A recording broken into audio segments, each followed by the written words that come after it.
कोल India की जो subsidiary company है बीसीसीएल यानी कि भारत कोकिंग कोल लिमिटेड, उसका आईपीओ आ रहा है। कोल इंडिया 10% हिस्सा बेचेगी। बाजार को इसका अंदाजा था क्योंकि सरकार ने कह दिया था कि आप अपनी सब्सिडरीज को लिस्ट कराइए। 2 सब्सिडरीज की लिस्टिंग का प्लान भी आ गया था सामने। किस तरह से लेगा मार्केट इसे, क्योंकि हम देख रहे हैं कि कोल इंडिया में री रेटिंग की प्रक्रिया की शुरुआत तो हो गई है। 400 रुपए के ऊपर है शेयर का भाव।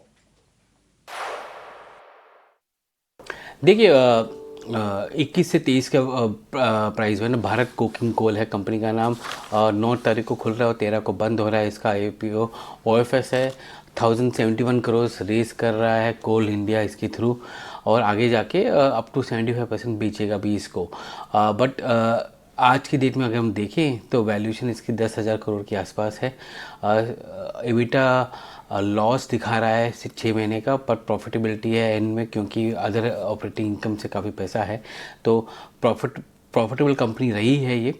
बट इससे एक जो चीज़ है कि 1,000 करोड़ का जो है पैसा, जो ओएफएस का पैसा है, वो कोल इंडिया को मिलेगा।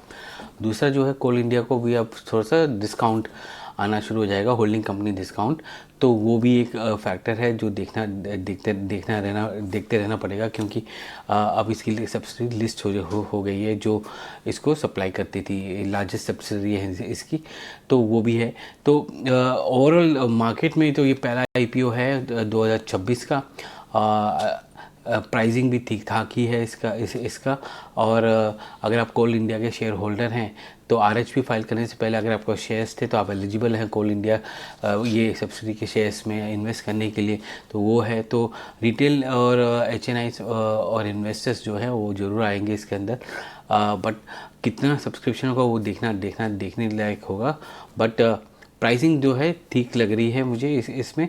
और कोल इंडिया को अगर हम देखें तो इंडिया की सबसे लार्जेस्ट कंपनी है कोल, और मार्केट शेयर लगभग 74% का है इसका कोल माइनिंग और सेल्स में यहाँ पर। तो ये एक सब्सिडी का जो लिस्टिंग है इसमें काफ़ी इंटरेस्ट देखने को मिलेगा। ओके, तो इसमें काफ़ी इंटरेस्ट देखने को मिलेगा। और प्राइस बैंड भी देखिए 21 से 23 रुपए का है और 600 का लॉट साइज है। और ग्रे मार्केट का फिलहाल प्रीमियम देखेंगे तो यहाँ पर काफ़ी बेहतर प्रीमियम दिख रहा है। चलिए सर, लेकिन एक चीज़ और है कि 8 दिनों की लगातार बिकवाली के बाद शुक्रवार को हमने देखा कि